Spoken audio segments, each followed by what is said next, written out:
cuma mau hak pelajar kami tetap dijaga. Kalau kalian bisa dengar hati kami, dengar baik-baik. Kami tidak akan diam. Kami akan berdiri. Kami akan bersuara. Karena sekolah ini bukan sekedar bangunan. Ini adalah masa depan kami. Masa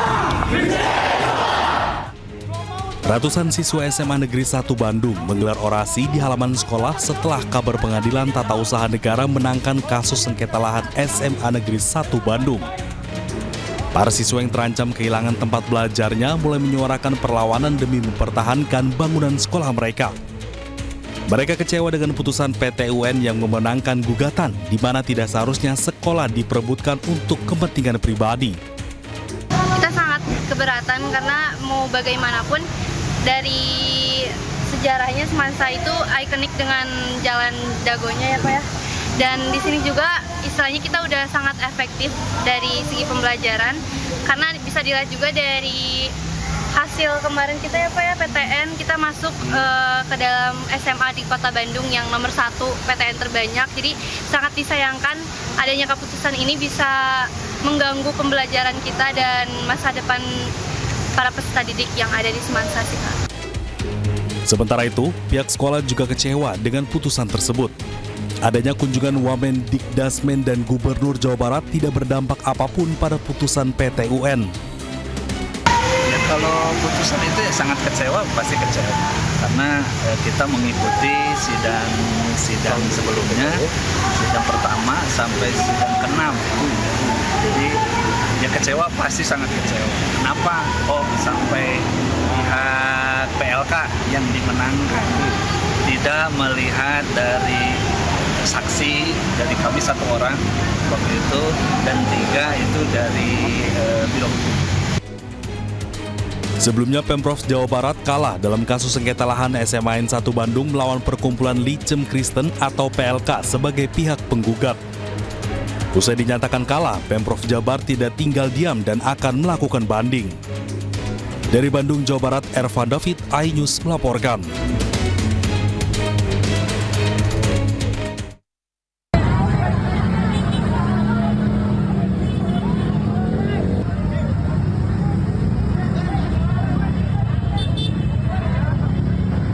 Lagi-lagi, tawuran kembali terjadi di Jalan Raya Otista, Jakarta Timur, Rabu dini hari.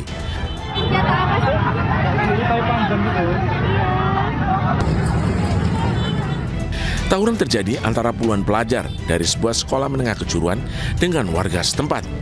Pasalnya warga geram dengan aksi para pelajar yang berkonvoi motor sambil mengacungkan senjata tajam. Sejumlah pelajar kocar-kacir hingga terjatuh dari motor saat melarikan diri. Bahkan salah satu pelajar terkapar bersimbah darah di jalanan. Sementara pelajar lainnya bersembunyi di dalam hotel.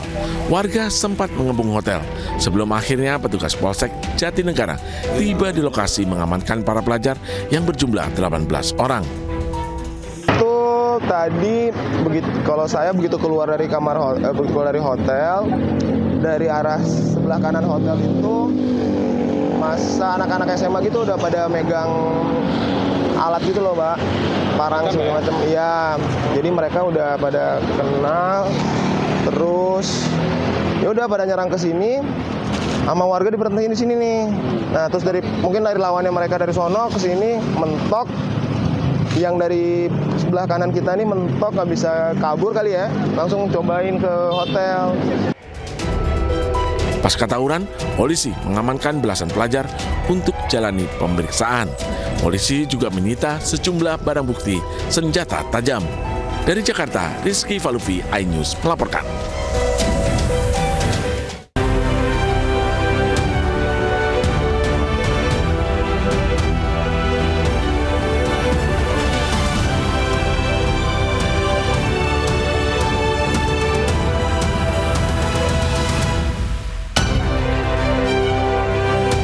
Tersandung kasus narkoba, pemain film yang juga musisi Fachri Albar kembali berurusan dengan polisi.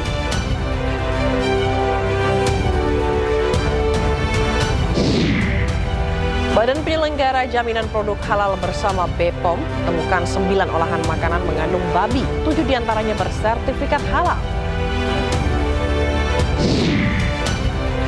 Capai 2,1 juta rupiah per gram, harga emas produk Antam sentuh level tertinggi sepanjang sejarah.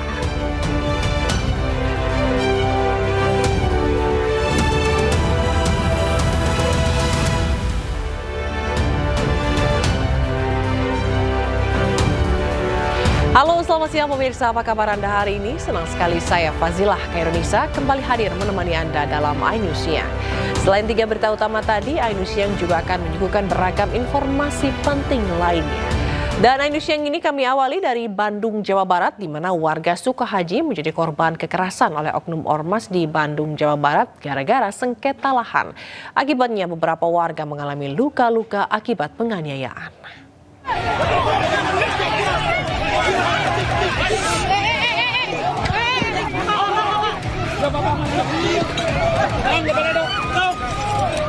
Sekelompok ormas yang diduga hendak melakukan pemagaran di lahan sengketa Sukahaji, Bandung, Jawa Barat, membentak dan mengancam warga. Puluhan ibu-ibu rela berdiri di garis depan demi mempertahankan tanah tempat mereka tinggal. Mereka berusaha mengadang kehadiran segerombol oknum ormas, namun upaya ibu-ibu tersebut dibalas dengan kekerasan. Sejumlah oknum ormas dilaporkan melempar batu ke arah ibu-ibu hingga melakukan pemukulan. Bentrokan ini disayangkan oleh Wali Kota Bandung, Jawa Barat, Muhammad Farhan. Menurut Farhan, bentrokan kedua belah pihak tersebut seharusnya tidak perlu terjadi, mengingat Pemkot Bandung dan Pemprov Jabar sudah sepakat untuk mengelola, meski ada pro kontra di lapangan. Terus terang saya sangat prihatin dan menyesalkan terjadinya bentrokan yang tidak perlu. Karena Pak Gubernur dengan Wali Kota itu kan sudah berkesepakatan untuk mengelola. Bahwa ada yang tidak setuju, ya bebas. Karena kita kan bukan negara otoriter. Tetapi antara dua kelompok yang berbeda pendapat, jangan kemudian bentrok. Karena ketika bentrok akan membuat solusi-solusi yang sudah kita bangun itu menjadi percuma. Maka saya menghimbau kepada semua pihak yang sedang bersengketa di Sukahaji menahan diri. Atas kejadian tersebut, warga merasa resah dan meminta pihak kepolisian agar menangkap oknum ormas tersebut. Dari Bandung, Jawa Barat, Billy Maulana Fikran, iNews melaporkan.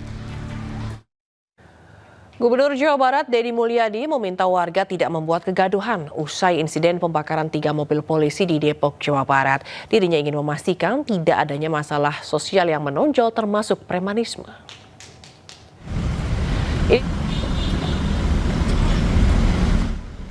Usai pertemuan tertutup, Deddy Mulyadi mengaku sempat meninjau lokasi pembakaran dan menemukan permasalahan di mana warga Kampung Baru yang sudah menetap puluhan tahun namun belum memiliki KTP Depok. Mantan Bupati Purwakarta ini juga menegaskan akan memberantas premanisme yang berkedok organisasi masyarakat. Berikan penegasan bahwa Depok adalah etalase dari Provinsi Jawa Barat berbatasan dengan DKI Jakarta. Untuk itu kita harus memastikan kondisi Kamtibmas di sini berjalan dengan baik, tidak ada problem-problem sosial yang menonjol, dan dipastikan juga bahwa premanisme harus semakin susut bila perlu sampai 0, zero premanisme, dan kita tidak bisa melakukan kebijakan itu sekaligus hilang karena tantangan pembangunan ini berat. Manusia sudah multicultural di Depok ini, kemudian jumlah manusianya banyak, ada yang punya KTP Depok dan banyak yang tidak punya KTP Depok, kemudian ada yang punya rumah, ada yang tidak punya rumah, ada yang punya rumah bersertifikat, ada yang punya rumah tidak ada sertifikatnya. Maka konflik pertanahan akan menjadi peristiwa yang sangat menonjol. Sementara itu, Kapolres Metro Depok, Kombes Pol Abdul Waras menyatakan akan memproses hukum pada seluruh pelaku yang telah ditetapkan sebagai tersangka. Sebelumnya 3 mobil polisi dibakar dan dirusak massa di Jalan Pondok Rangon, Kampung Baru, Harjamukti, Kecamatan Cimanggis, Kota Depok pada 18 April lalu. Saat itu polisi mendapat perlawanan ketika ingin menjemput tersangka kasus penguasaan lahan dan kepemilikan senjata api. Pak, penegasan bahwa yang ditangkap saat itu adalah ketua ormas, betul Pak? Sesuai dengan porsinya ya, artinya unsur pidananya pada yang bersangkutan. Ya kemarin kan sudah diterbitkan DPO, jadi Begitu di depan TPO berarti dari hasil pemeriksaan saksi mengarah kepada yang bersangkutan ada tindak pidana yang dilakukan oleh yang bersangkutan. Nanti kalau memang ada perkembangan lebih lanjut akan disampaikan. Sekali lagi terima kasih teman-teman sekalian, mohon dukungan. Artinya negara tidak boleh kalah dengan Pemirsa, pemain film yang juga musisi Fachri Albar kembali berurusan dengan polisi. Ia ditangkap di rumahnya di kawasan Jakarta Selatan dengan kasus dugaan penyalahgunaan narkoba. Kabar penangkapan terhadap Fachri Albar dibenarkan oleh Kasat Reskrim Narkoba Polres Metro Jakarta Barat, Kompol Fernal Armando Sambo. Putra dari vokalis grup musik God Bless tersebut ditangkap di kediamannya di kawasan Jakarta Selatan pada Minggu 20 April 2025 sekitar pukul 20 WIB. Selain mengamankan FA, polisi juga mengamankan sejumlah barang yang diduga mengandung narkotika. Ya, kami dari Sat Narkoba Polres Jakarta Barat pada tanggal 20 April 2025 kami mengkonfirmasi bahwa telah mengamankan seorang pria inisial FA yang bersangkutan adalah seorang public figure, dan saat ini kami sedang mendalami serta melakukan penyelidikan lebih lanjut. Sebelumnya pada Februari 2018, Fachri pernah berurusan dengan polisi atas kasus yang sama. Kala itu polisi menemukan barang bukti berupa 1 plastik sabu seberat 0,8 gram, 13 tablet Lumolid, 1 butir obat Kalmet, dan beberapa alat isap sabu. Fachri juga mengaku telah mengkonsumsi ganja sejak tahun 2015 dan sabu selama 1 tahun terakhir. Dalam vonis persidangan pada 10 Juli 2018 di Pengadilan Negeri Jakarta Selatan, hakim menyatakan Fachri bersalah dan harus menjalani rehabilitasi di RSKU Cibubur selama 7 bulan. Dari Jakarta, Miftah Fulgani, iNews melaporkan. Dan untuk mengetahui bagaimana informasi terkini terkait penahanan aktor Fachri Albar, kita bergabung dengan rekan Jen Cahyani di Polres Jakarta Barat. Selamat siang, Jen. Ini kapan polisi akan umumkan status Fachri Albar? Ya, selamat siang Zila dan juga pemirsa. Untuk status tersangka Fachri Albar sendiri nanti kami masih akan menunggu informasi yang lebih lanjut dari Polres Metro Jakarta Barat karena saat ini kami sedang menunggu agenda atau kegiatan yang akan dilakukan sesaat lagi karena dijadwalkan pada pukul 11 siang waktu Indonesia Barat, yakni dari pihak kepolisian akan melakukan tes kesehatan atau lebih tepatnya tes urin terhadap Fachri Albar yang sudah ditangkap pada hari Minggu lalu di kediamannya terkait dengan dugaan penyalahgunaan narkoba. Dan saat ini kami masih menunggu bersama teman-teman pewarta lain terkait dengan nantinya akan dilakukan tes kesehatan terhadap Fachri Albar, dan kita juga akan menantikan apakah tes kesehatan tersebut akan dilakukan di Polres Metro Jakarta Barat atau di luar dari komplek Polres Metro Jakarta Barat. Namun yang pasti kami masih menunggu juga informasi atau keterangan resmi dari pihak kepolisian narkoba jenis apa yang digunakan, kemudian barang bukti apa saja yang ditemukan di kediaman Fachri Albar, dan juga berapa banyak yang dikonsumsi. Karena ini merupakan kali ketiga Fachri Albar berurusan atau terseret karena kasus narkoba. Dan kalau kita dapat kilas balik ya, Fachri Albar ini pernah ditangkap pada tahun 2007 silam terkait dengan menggunakan 1,2 gram kokain yang kemudian sempat menjadi DPO dan juga menyerahkan diri ke Badan Narkotika Nasional. Kemudian pada tahun 2018 kembali terseret kasus narkoba yang pada akhirnya divonis 7 bulan rehabilitasi. Nah, yang akan kami tunggu tentu saja informasi tadi terkait dengan barang bukti, kemudian berapa banyak yang dikonsumsi, kemudian obat-obatan apa saja yang digunakan oleh Fachri Albar, dan juga nanti jika sudah keluar hasil dari tes kesehatan atau tes urin yang akan dilakukan pada siang ini, apakah positif menggunakan atau menyalahgunakan narkoba, dan jika nanti sudah masuk ke jenjang atau tahap persidangan, apakah Fachri Albar ini akan kembali divonis untuk melakukan rehabilitasi atau nanti akan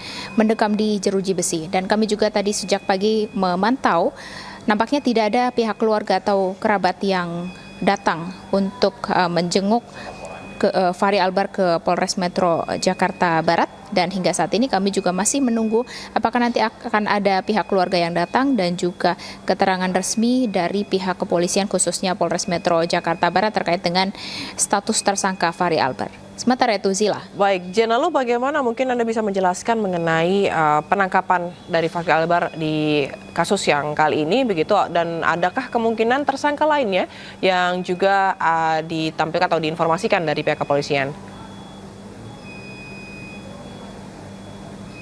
Ya, Zila dan juga pemirsa, yang kami ketahui dari informasi yang kami gali, Fahri Albar ini ditangkap di kediamannya di Jakarta Selatan, namun kali ini ditangkap oleh Polres Metro Jakarta Barat. Kalau pada tahun 2018, Fahri Albar ini ditangkap oleh Satres Narkoba Polres Jakarta Selatan di kediamannya juga, dan kali ini juga kembali ditangkap di kediamannya.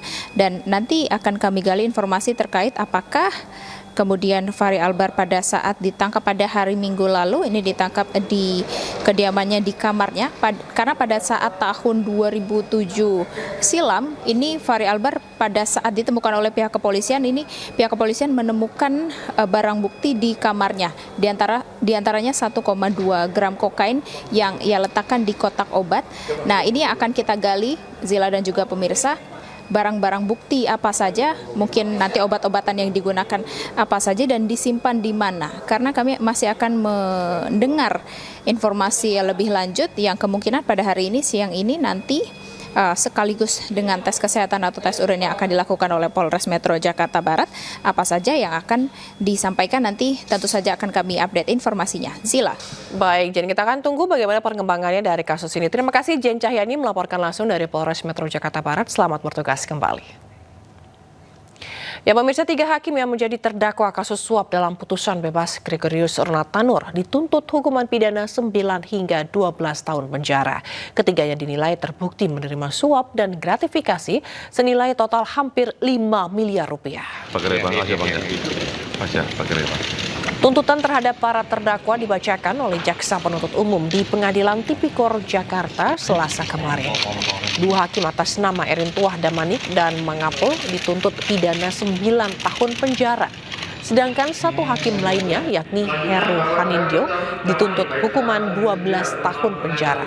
Ketiga hakim non-aktif Pengadilan Negeri Surabaya ini dinilai terbukti menerima suap dan gratifikasi mencapai 1,12 miliar rupiah dan 308.000 dolar Singapura atau setara dengan 3,67 miliar rupiah. Mereka menerima suap untuk memvonis bebas Ornatanur dalam kasus penganiayaan kekasihnya hingga tewas.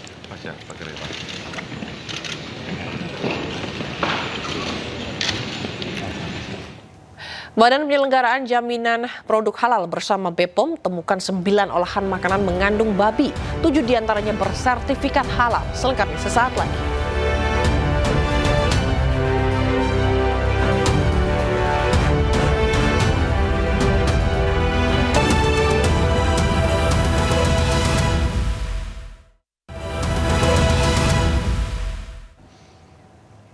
Pemirsa, 2 wisatawan melakukan aksi vandalisme di tanaman kaktus milik koleksi Kebun Raya Bogor.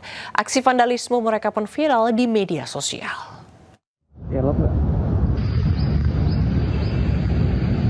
Apain sih? Ngapain? Gimana sih? Inilah video 2 wisatawan asal Bekasi bernama Susanto Herianto dan Adi yang mengukir namanya di tanaman kaktus di Kebun Raya Bogor akhir pekan lalu. Aksi vandalisme mereka pun viral di media sosial.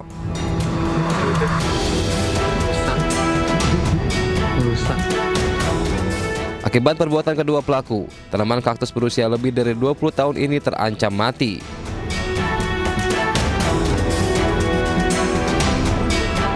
Kedua pelaku pun mendapat sanksi sosial dari pihak pengelola untuk mengobati tanaman kaktus dan membersihkan sampah di kawasan Kebun Raya Bogor. Mereka juga telah meminta maaf dan berjanji tidak akan mengulangi perbuatannya. Dengan kesadaran yang penuh, saya memohon maaf dan semoga saya tidak akan mengulangi itu lagi, dan semoga buat teman-teman juga lebih baik lagi.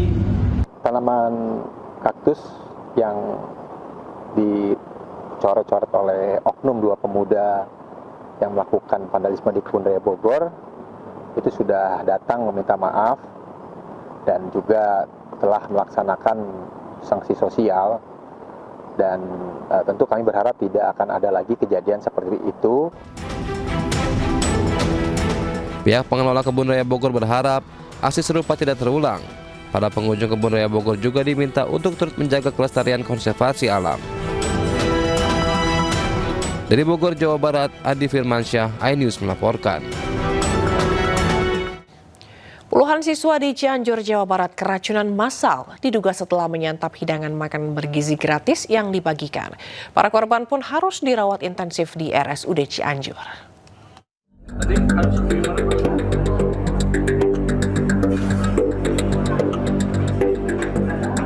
Puluhan siswa Madrasah Aliyah Negeri 1 di Cianjur, Jawa Barat menjalani perawatan intensif di instalasi gawat darurat RSUD Cianjur usai menyantap hidangan makanan bergizi gratis di sekolahnya.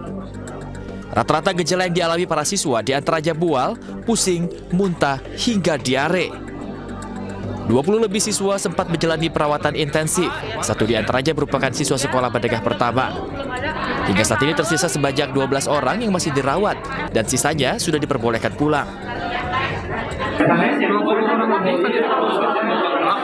Ini ya, kondisi setelah dirawat nih seperti apa sih ya? Membaik sekarang mah, karena kan tadi udah terus dikasih obat. Tapi yang gejala yang terasnya muntah-muntah nggak? Pasca kejadian, Bupati Cianjur melakukan pemantauan dan Satuan Pelayanan Pemenuhan Gizi mengambil sampel sisa makanan untuk dilakukan uji laboratorium. Ya, saat ini kan kita masih dalam pengecekan dulu ya. Kita lakukan pendalaman, termasuk juga kita harus objektif melihat dari hasil-hasil, dan kita akan sesuai dengan hasil lab nanti. Pasca terjadinya keracunan massal tersebut, dapur penyedia makanan bergizi gratis di wilayah Desa Limbang Sari, Kecamatan Cianjur, Kabupaten Cianjur, Jawa Barat terpantau sepi dan berhenti produksi. Dari Cianjur, Jawa Barat, Muhammad Andi Ihsan, iNews melaporkan. Badan Penyelenggara Jaminan Produk Halal bersama dengan Badan Pengawas Obat dan Makanan menemukan 9 olahan makanan yang mengandung porsin atau babi. Ironisnya, 7 diantaranya bersertifikat halal.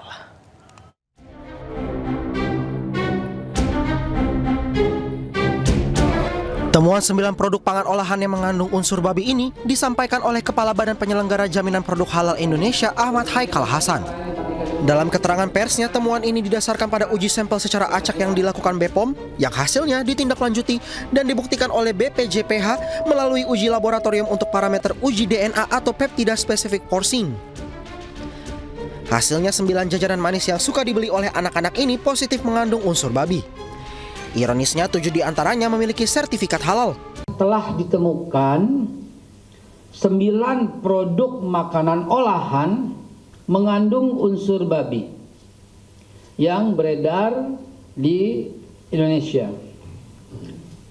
Dan pembuktian ini dilakukan melalui uji laboratorium, baik laboratorium BPOM maupun laboratorium kami, yaitu BPJPH. Dan berikut daftar makanan mengandung unsur babi yang ditarik BPOM. Yang pertama, Cornish Fluffy Jelly Marshmallow. Kedua, Chom Chom Flower Mallow. Lalu yang ketiga ada Chom Chom Caramelo. Yang keempat, Cornish Marshmallow rasa apel bentuk teddy bear. Kelima, Chom Chom Mini Marshmallow.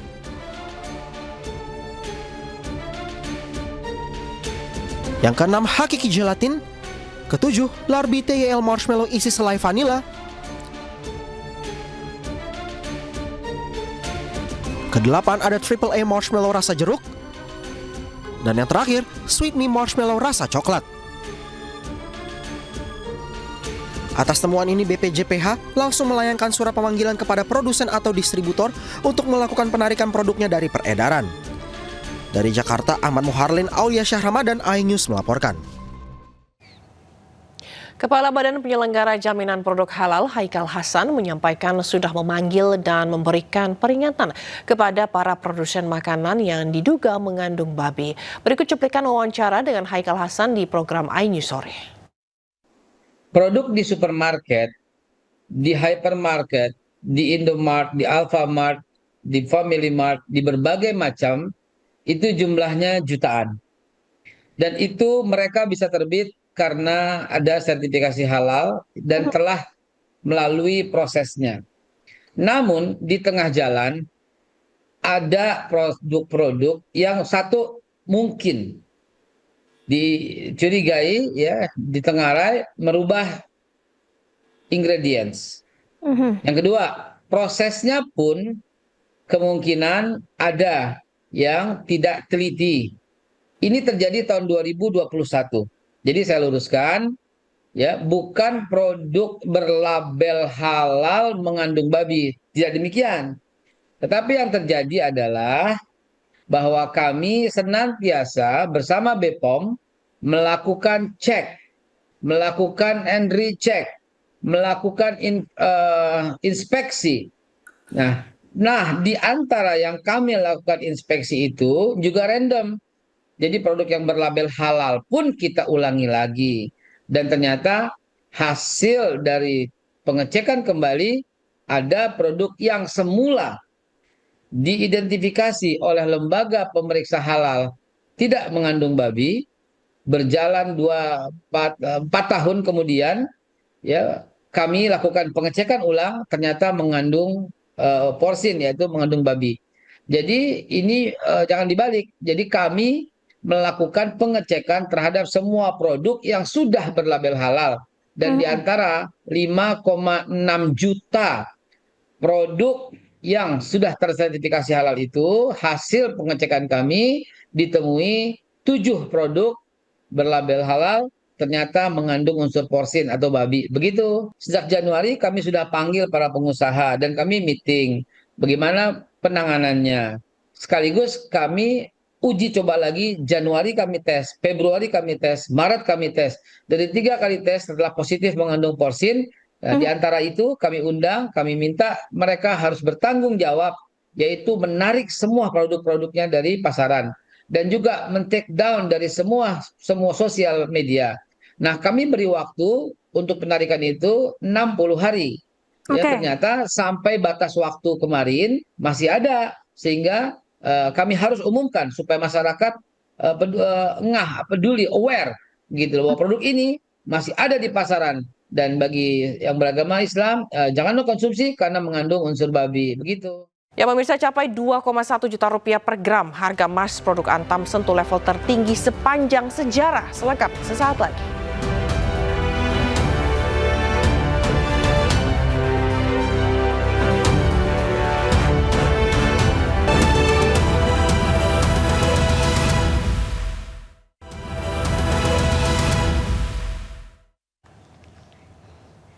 Harga emas produk Antam naik hingga menyentuh level tertinggi sepanjang sejarah. Di pasar tradisional, harga jual emas Antam mencapai 2,1 juta rupiah per gram.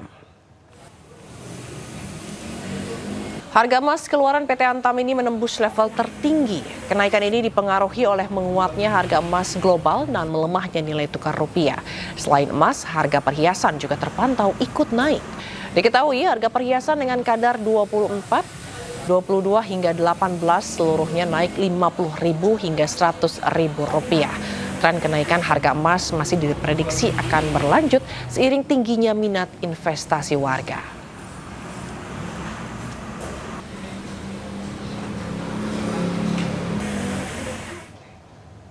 Pemirsa, untuk mengetahui bagaimana dampak dari naiknya harga emas, kita akan bergabung dengan rekan Hamzah Hasibuan di butik emas Antam Pulau Gadung, Jakarta Timur, dan rekan Camar Henda di pusat toko emas Cikini, Jakarta Pusat. Kita ke Hamzah Hasibuan terlebih dahulu. Selamat siang Hamzah, bagaimana pantauan harga emas di sana?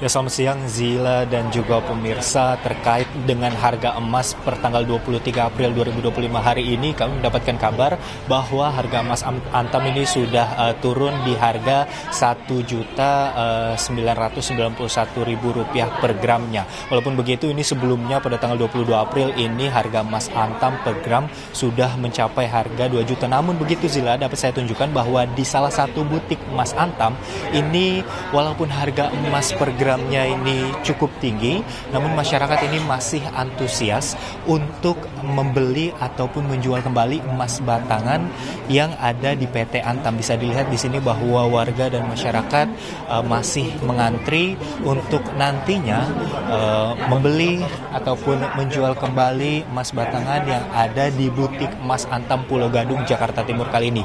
Sebenarnya Zila dan juga pemirsa, kami hanya bisa menunjukkan bagian antrian dari masyarakat ini karena bagian loket di mana transaksi emas dilakukan ini kami masih belum bisa menunjukkan. Namun di sebelah sana ini ataupun di layar televisi Anda kali ini merupakan antrian yang nantinya masyarakat akan masuk ke loket untuk melakukan transaksi emas batangan, di mana kami mendapatkan informasi bahwa satu orang yang hadir di butik emas Antam Pulau Gadung ini mendapatkan kesempatan untuk membeli 3 keping emas batangan mulai dari gramasi 0,5 gram hingga ke 10 gram. Dan kami juga akan mencari tahu bagaimana reaksi masyarakat terkait dengan naiknya harga emas Antam. Namun justru ini antusias masyarakat malah ramai mendatangi butik emas Antam yang ada di Pulau Gadung. Kami akan bergabung dengan salah satu warga yang hadir di sini. Selamat siang, Ibu. Dengan Ibu siapa, Bu? Dengan Ibu Lucy. Oke, Ibu Lucy, mau tanya sedikit Ibu terkait dengan harga emas Antam yang sebelumnya sempat mencapai 2 juta rupiah. Apakah Ibu sudah tahu dan tanggapannya gimana, Ibu? Ya, Ibu sih tahu ya, Ibu, untuk perkembangan emas tuh Ibu lihat terus, pantau terus gitu ya, online.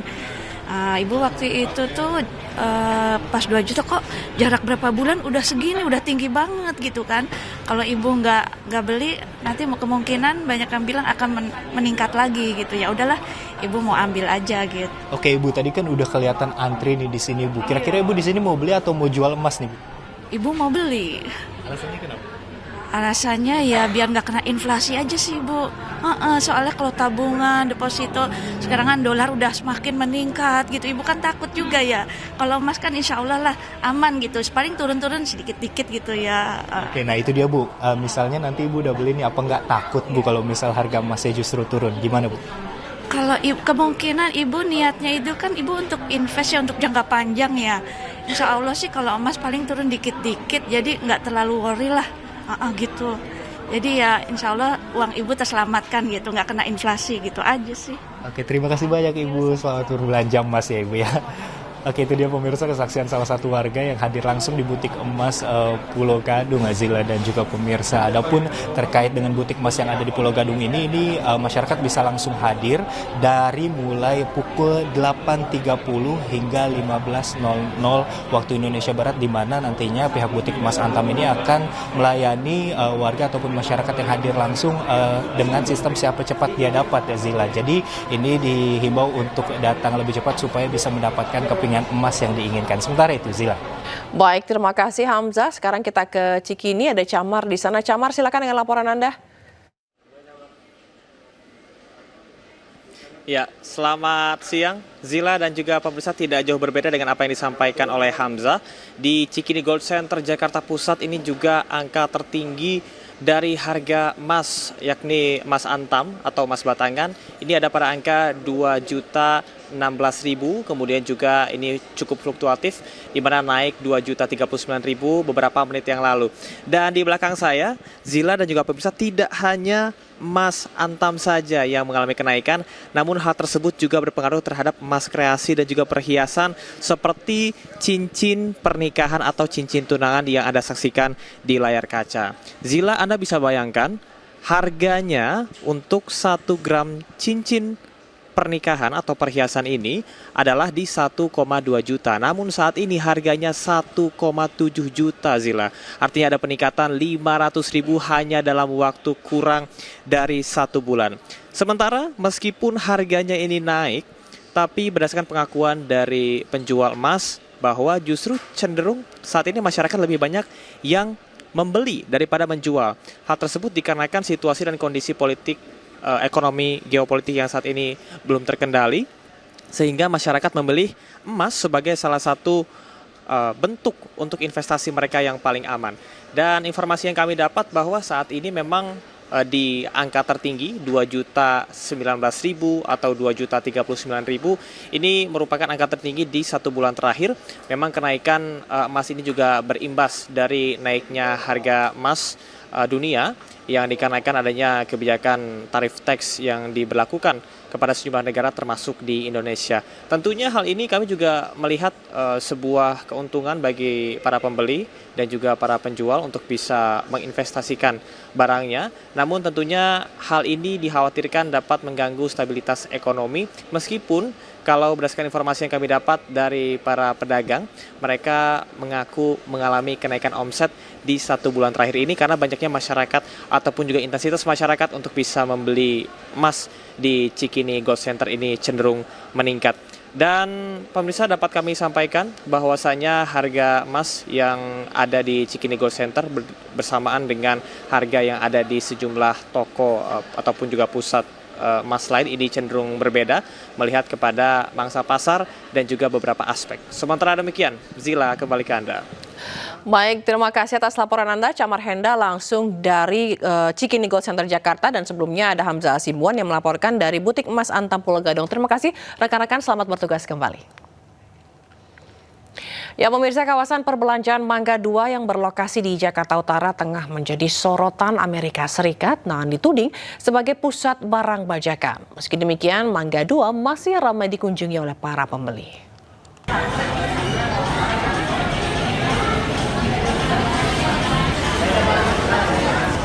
Meski disorot sebagai salah satu pusat perdagangan barang bajakan oleh Amerika Serikat, pusat perbelanjaan Mangga 2 masih ramai dikunjungi pembeli. Tak sedikit warga datang ke Mangga 2 untuk membeli barang yang dijajakan seperti tas, baju, dan sepatu merek-merek ternama luar negeri dengan kisaran harga mulai dari puluhan ribu hingga ratusan ribu rupiah. Salah satu karyawan kios mengaku tak khawatir dengan tudingan Amerika Serikat. Pasalnya hingga kini masih banyak pembeli yang berbelanja di Mangga 2. Pas ini masih banyak masih, ya? Masih. Rata-rata orang-orang Cina ya kesini. Rata-rata mayoritas orang Cina kesini. Orang China sih. Sama orang-orang yang menengah ke bawah juga kesini nggak cuma? Ada, kadang lebaran kemarin juga ada. Enggak sih. Kalau aku sih karyawan nggak ada masalah aja ya. Kita kan di sini juga sama-sama nyari uang aja gitu. Kalau masalah barang-barang itu kan itu bos ya yang punya di sini, kita juga nggak tahu. Sebelumnya, pusat perbelanjaan Mangga 2 masuk dalam daftar hitam pemerintahan Amerika Serikat sebagai pusat penjualan barang palsu dan sarang bajakan. Hal ini tertuang dalam laporan tahun 2025 National Trade Estimate yang dirilis Kantor Perwakilan Dagang Amerika Serikat USTR. Dalam laporan ini, AS menilai pembajakan hak cipta dan pemalsuan merek masih menjadi permasalahan serius di Indonesia. Masalah ini tak hanya terjadi secara online, tapi juga di pasar fisik seperti di Pasar Mangga 2. Dari Jakarta, Rizky Faluvi, iNews melaporkan. Kamar Dagang Amerika Serikat menyoroti banyaknya peredaran barang palsu di Pasar Mangga 2 Jakarta. Kemendak pun bersiap menindak tegas barang tak layak edar di pasar Indonesia.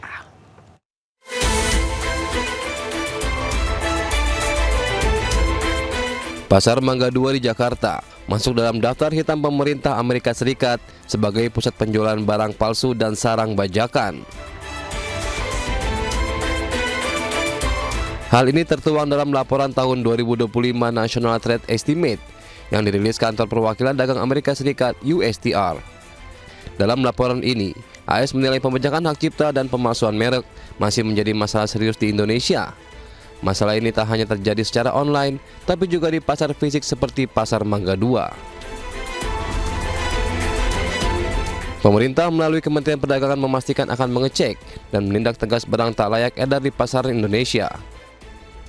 Ya, tapi pada prinsipnya kan memang Amerika juga ingin hak segala macam itu kan memang harus ditegakkan ya. Masalah itu nanti kita cek dulu. Tapi pada prinsipnya dengan Amerika atau dengan manapun, ya negara manapun seperti itu harus ditegakkan. Ya sebenarnya kita pengawasan kan reguler, rutin terus dilakukan ya, pengawasan barang-barang beredar. Kan kemarin 2 hari yang lalu ya, kan kita juga ada penyitaan barang-barang yang ilegal itu kan, jadi terus kita berjalan. Dalam laporan Kamar Dagang Amerika Serikat, pihaknya menyebut lemahnya penegakan hukum menjadi alasan utama barang bajakan masih bebas beredar di pasar Indonesia.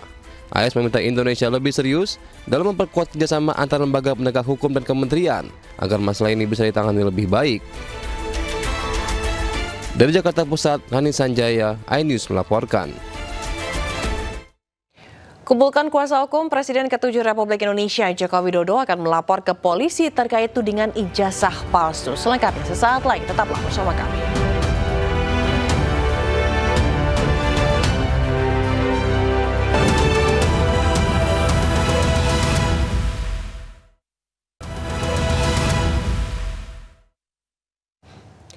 Pemirsa, Presiden ke-7 Republik Indonesia Joko Widodo akan melapor ke polisi terkait tudingan ijazah palsu.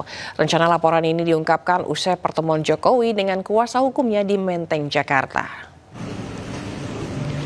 Sedikitnya 4 orang akan dilaporkan oleh Presiden ke-7 RI Joko Widodo atas tuduhan ijazah palsu. Kuasa hukum Jokowi mengaku sudah melengkapi dokumen dan bukti untuk membuktikan dugaan tindak pidana untuk membuat laporan. Namun rencana waktu pelaporan masih menunggu perintah Joko Widodo. Meski demikian, kuasa hukum Jokowi enggan menyebut siapakah 4 orang yang akan dilaporkan. Tentunya selama ini kami juga mengumpulkan bukti-bukti, kami mengumpulkan dokumen-dokumen sehubungan dengan permasalahan yang sedang ada di media. Mungkin yang paling khususnya terkait adanya tuduhan-tuduhan mengenai ijazah palsu Bapak. Jadi kami sebagai kuasa hukum tentunya harus laporkan perkembangan yang ada. Kami juga sudah hampir rampung, sudah di tahap finalisasi, sehingga mungkin dalam waktu dekat kami akan mengambil langkah-langkah hukum. Sejauh ini, sementara ini sih mungkin ada sekitar 4 orang yang kami sudah lengkapi semua dokumen dan bukti-bukti pendukungnya, yang kami yakini juga, yang kami percaya bahwa ada dugaan tindak pidana di situ. Namun itu kan hanya sementara ya, mungkin nanti ada perkembangan lanjutan. Pengamat telematika Roy Suryo mengatakan ijazah Presiden ke-7 RI Joko Widodo yang viral di media sosial palsu. Sementara itu, Ketua Umum Solidaritas Merah Putih Sylvester Matutina menyebut pernyataan Roy Suryo terlalu dini dan patut dipertanyakan. Berikut cuplikan program Rakyat Bersuara yang dipandu Aiman Wicaksono beberapa saat lalu. Siapa yang bikin pemalsuan ini? Nah, itu nanti yang harus dibuktikan. Udah ada buktinya. Lah ya, itu yang harus dibuktikan. Anda mengurai ini semua. Gini. Siapa yang memalsukan ini? Itu nanti harus ketemu. Betul. Tapi yang jelas ijazah ini tidak benar. Anda harus ngomong bahwa ini ijazah nggak benar atau palsu. Iya. Harus sudah membuktikan. Iya. Secara teknis benar-benar laboratorium forensik atau putusan pengadilan. Kalau ini, siapa yang bikin pemalsuan ini? Ya udah. Nah, kalau Anda udah bisa jawab itu, baru Anda bisa keluar-keluar. Setuju. Kalau yang ini jelas, belum tentu. Yang jelas ini yang bilang masih sangat dini sekali. Oke. Ya, dasarnya jangan katanya mungkin katanya. Bukan katanya. Mungkin, ini resmi katanya. Gini. Itu loh, katanya. Yang jelas gini, Mas. Terus pembuktiannya dilempar ke pihak lain. Jadi gini ya. Bukan pihak lain, saya juga membuktikan. Anda yakin menuduh ini palsu ya? Anda yakin? Oh iya, karena dengar Pak pengacara. Karena gini. Dia yang menuduh palsu nih. Udah kita bisa jerat dia nih sekarang ini. Boleh. Banyakan masyarakat mengatakan bahwa ini adalah informasi keterbukaan publik ya. Semuanya mengatakan bahwa kenapa sih nggak dibuka. Tapi kita harus ingat bahwa sebenarnya informasi keterbukaan publik ini khususnya mengenai pribadi termasuk yang pendidikan itu dikecualikan. Salah lagi nih. Loh. Salah. Ya, ini merujuk pada pasal 17 huruf H. Iya. Angka 5 Undang-Undang Nomor 14 tahun 2008 ada pendidikan nilai. Keterbukaan informasi publik. Satuan pendidikan formal seseorang adalah salah bentuk informasi yang dikecualikan. Betul. Di situ udahlah, Mas. Mas. Akademiknya adalah nilai. Udahlah, kalau dalam hal lain bolehlah Mas, tapi kalau dalam hal hukum mungkin kita ini kebetulan saya ngawal, ya. Kebetulan kami semua di Komisi 1 DPR mengawal itu, Mas. Ya ini kan bunyi undang-undang, bukan karangan saya. Betul. Dikecualikan oleh kerahasiaan. Nilai rekam medis itu kecuali. Kalau instruksi, Mas, ijazah, itu pun di KPU pun semuanya ini KPU pun melakukan ini tafsirnya beda-beda. Tafsirnya beda. Ya nafsir sendiri ya repot. Bukan dong, KPU dong. KPU semua menafsirkan kayak begini. Ini Roy Suryo yang menafsirkan sendiri. Oh bukan saya. Oke. Lah kalau saya mendengar penjelasan Profesor tadi, apalagi Pak Sylvester, saya sangat menyesalkan. Masa mau melaporkan soal keasli tidaknya ijazah tapi belum pernah memastikan sendiri. Jangan-jangan semuanya serba ragu, subhat namanya. Jadi menurut saya, tadi saya harus dibuktikan secara empirik, secara ilmiah. Supaya tidak hanya sekilas saja dengan mata, sekilas itu sama mirip kok. Oh, tapi dalam dunia sekarang ini banyak aplikasi, banyak tools yang bisa menguji ini. Nah, sekarang stempel itu, saya juga nguji sama, cuman saya kan sudah kalah senior lah dengan beliau. Itu udah ketahuan, sekarang udah canggih-canggih anak-anak Gen Z ini, Gen Z. Apa yang terjadi dengan stempel maksudnya? Itu tadi sudah diterangkan kan, ini seolah-olah foto ini background foto dengan gambar Pak Jokowi itu berbeda, ada 2 layer. Jadi stempel itu ada di belakang badan Pak Jokowi. Itu kalau diurut pakai tools, itu warna merah itu berhenti menjadi hitam Dan ketika difoto digambar lagi gitu maksudnya? Bukan, pakai tools tertentu. Itu kita bisa nguji itu bahwa warna merah itu tidak di atas jasnya Pak Jokowi, gitu ceritanya. Oh, di belakang jasnya? Ya. Di belakang jasnya. Artinya kan di crop pakai file PNG. Ya, file PNG itu tembus. Langsung ditempelin di atas stempel. Jadi bukan manual ditempel, fotonya ditempel lewat aplikasi. Sebelumnya dugaan ijazah palsu Presiden ke-7 RI Joko Widodo menjadi polemik. Merespon tudingan tersebut, mantan Presiden Jokowi bertemu dengan kuasa hukumnya dan mempertimbangkan dibawa ke ranah hukum.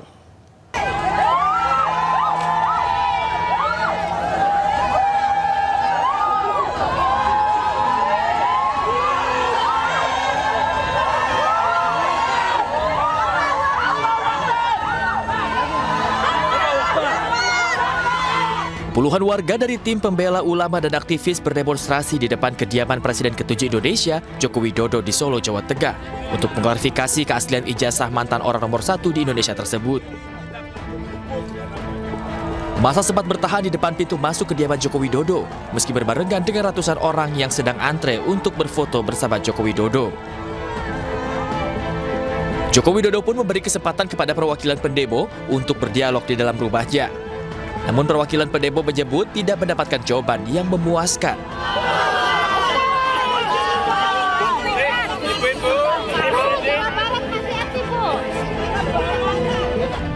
Sebelumnya ratusan orang yang juga dari tim pembela ulama dan aktivis berdatangi Universitas Gadjah Mada, Yogyakarta untuk meminta klarifikasi kepada UGM terkait keaslian ijazah Presiden ke-7 Joko Widodo.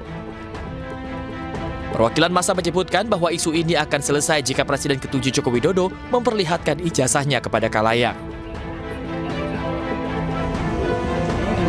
Menyikapi tudingan tersebut, mantan Presiden Joko Widodo bertemu dengan kuasa hukumnya di Jakarta pada Selasa sore. Saat ini kuasa hukum Joko Widodo telah mengumpulkan bukti-bukti pihak yang menuding ijazah Joko Widodo palsu dan mempertimbangkan tudingan ini ke ranah hukum. Sementara itu, dukungan untuk mantan Presiden Jokowi datang dari sejumlah pihak, salah satunya dari organisasi masyarakat Rampai Nusantara. Tudingan ijazah palsu tersebut merupakan isu yang didaur ulang oleh pihak-pihak tidak bertanggung jawab. Ini kan sebenarnya sesuatu yang didaur ulang ya, sesuatu yang didaur ulang yang menurut kami agak males sebenarnya untuk menanggapi, tapi secara tegas sudah dibantah oleh Universitas Gadjah Mada, sudah dibantah oleh Pak Jokowi, dan sekali lagi kami sampaikan bahwa memang ada asas, ya, ada asas bahwa aktori, nah ini saya ulangi lagi, aktori incumbit onus probandi. Jadi kalau beban pembuktian itu terletak pada pihak yang mendalilkan atau yang menuduh. Sementara itu, Joko Widodo selalu menyampaikan dirinya benar-benar kuliah di Fakultas Kehutanan UGM dan ijazahnya resmi dikeluarkan oleh UGM dan sudah disampaikan tidak hanya sekali oleh rektor UGM hingga dekan. Dari Jakarta, Rio Banik, iNews melaporkan. Sementara itu pemirsa, mengenai gaduh soal isu matahari kembar, mantan Presiden Jokowi kembali menegaskan tak ada yang namanya matahari kembar di Indonesia. Menurutnya saat ini matahari hanya satu, yakni Presiden Prabowo Subianto. Ketemu dengan Bapak Presiden Prabowo, Pak? Pak, kalau ya, yang Sespim dikritisi itu Pak, pertemuan dengan Sespim dikritisi gimana Pak tanggapannya? Pertemuan dengan Sespim Polri Pak. Ya kita ini di rumah kan yang datang banyak, ada yang dari Taruna Nusantara, ada yang juga pernah dari Angkatan Laut, Taruna Angkatan Laut, kemarin yang dari kepolisian ada dari Sespim, datang menanyakan mengenai yang berkaitan dengan leadership, ada yang berkaitan dengan ya urusan-urusan sebetulnya nanti ke depan akan seperti apa. Saya sampaikan yang saya tahu, yang saya nggak tahu nggak mungkin kan saya sampaikan. Matahari kembar karena ada banyak hubungan itu. Kan sudah saya sampaikan bolak-balik, tidak ada matahari kembar. Matahari itu hanya satu, yaitu Presiden Prabowo Subianto. Dah.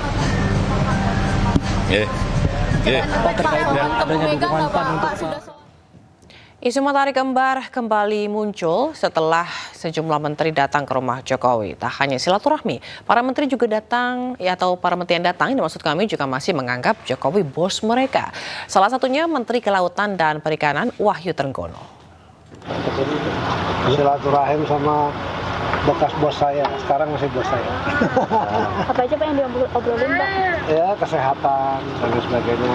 Saya sehat, beliau sehat, dan minta arahan-arahan. Banyak sekali saya harus belajar dulu. Apa aja arahannya Pak? Ya arahan untuk kemajuan dalam memimpin KKP. Makasih ya Pak Menteri. Di tengah isu matahari kembar, Presiden Prabowo meminta semua menterinya untuk merapatkan barisan. Meski demikian, Istana Kepresidenan pun tekankan bahwa Kabinet Merah Putih solid.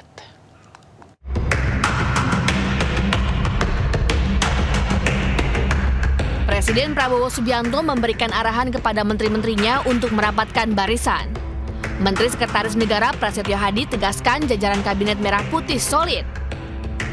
Oh enggak, itu kan biasa saja, itu umum aja gitu. Sebagai sebuah tim, Bapak Presiden kan selalu menganalogikan Kabinet Merah Putih kita ini sebagai sebuah tim, ya memang kita harus terus merapatkan barisan. Jadi maknanya merapatkan barisan itu tidak selalu sedang ada sesuatu gitu. Tapi itu untuk menjaga semangat gitu.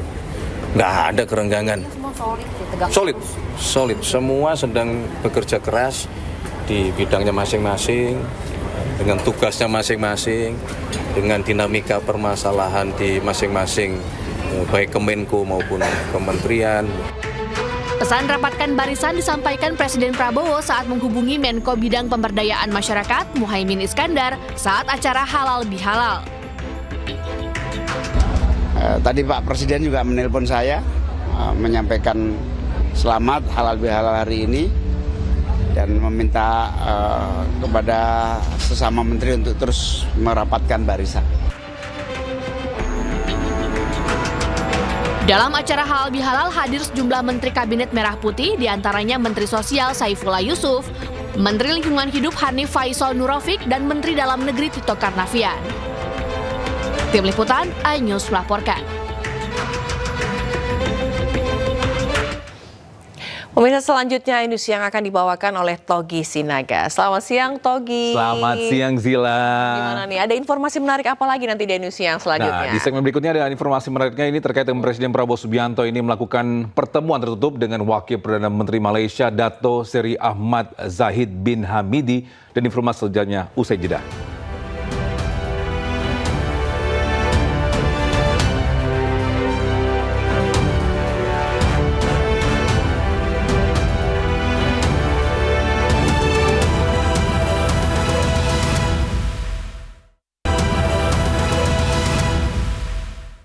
Siang bersama saya Togi Sinaga. Pemirsa, Presiden Prabowo Subianto melakukan pertemuan tertutup dengan Wakil Perdana Menteri Malaysia Dato Seri Ahmad Zahid bin Hamidi di Istana Merdeka, Jakarta. Pertemuan berlangsung selama 2 jam dan membahas jumlah isu global.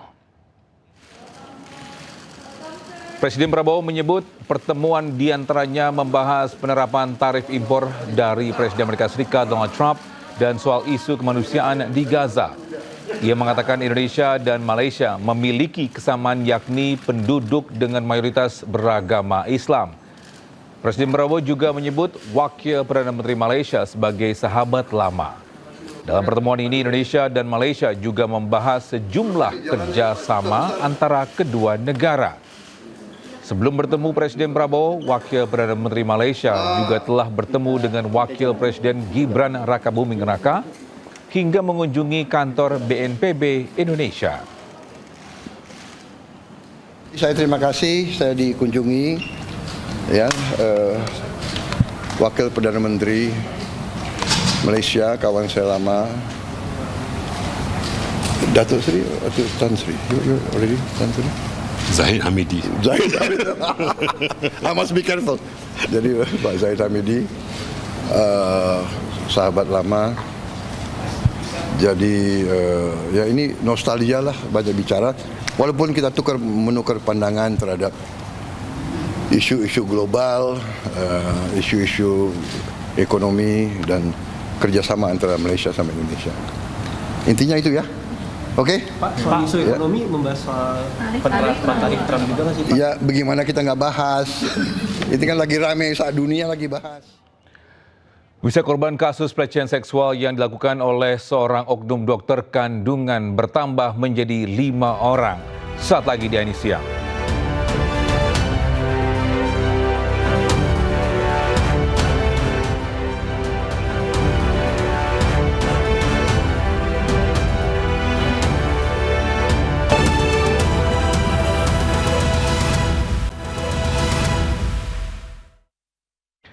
Terima kasih masih bersama kami di iNews Siang. Pemirsa, seorang mama nekat menghadang truk tanah timbunan hingga nyaris terkubur di Teluk Bakau Kolam, Nongsa Batam, Kepulauan Riau, dan video itu viral di media sosial. Aksi tersebut dilakukan karena menolak penggusuran.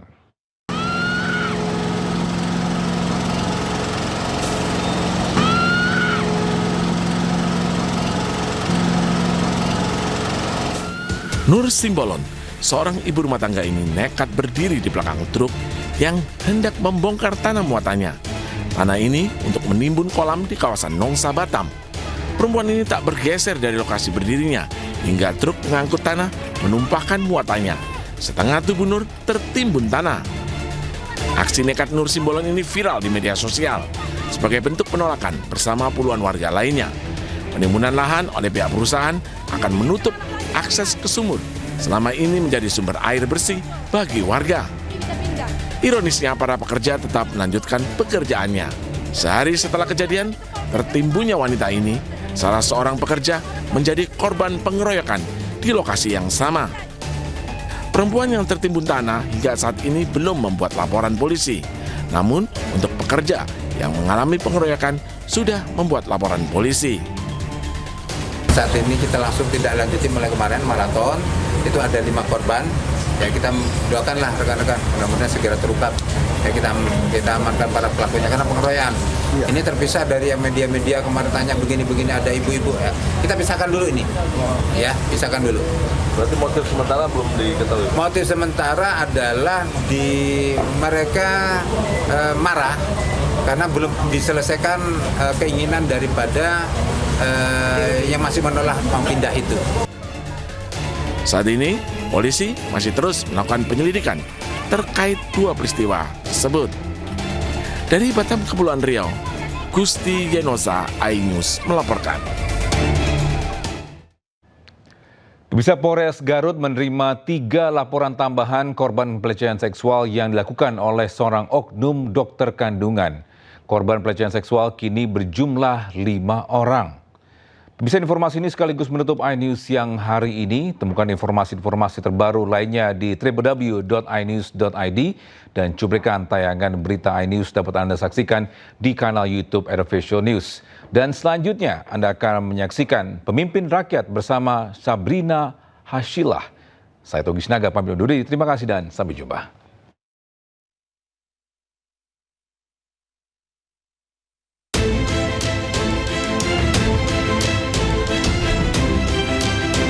Setelah menetapkan tersangka MFS, seorang dokter pelaku pelecehan seksual di Kabupaten Garut, Jawa Barat, Satreskrim Polres Garut menerima 3 laporan baru dari pasien tersangka. Setelah menerima 3 laporan tersebut, maka jumlah seluruh korban menjadi 5 orang. Kelima korban sudah dimintai keterangan mulai dari pemeriksaan psikologis hingga visum. Kelimanya menjadi korban pelecehan seksual yang dilakukan pada tahun 2024. Dari pengakuan seluruh korban, 1 korban diantaranya mengalami pelecehan seksual di luar jam praktek. Sementara dari kelima korban tersebut, 1 diantaranya merupakan pasien yang berada di video yang viral. Dari 5 pelapor ini, salah satunya adalah alhamdulillah salah satunya dari video viral yang tersebar luas. Beliaunya sudah mau melaporkan didampingi oleh suaminya. Laporan pertama yaitu dilakukan yaitu di luar praktek yaitu di kos-kosan. Kemudian yang 4 korban 4 ini semuanya dilakukan di klinik tempat di mana dia praktek. Hingga saat ini Polres Garut masih membuka posko aduan terkait pelecehan seksual oleh oknum dokter kandungan. Dari Garut, Jawa Barat, Solihin, iNews melaporkan.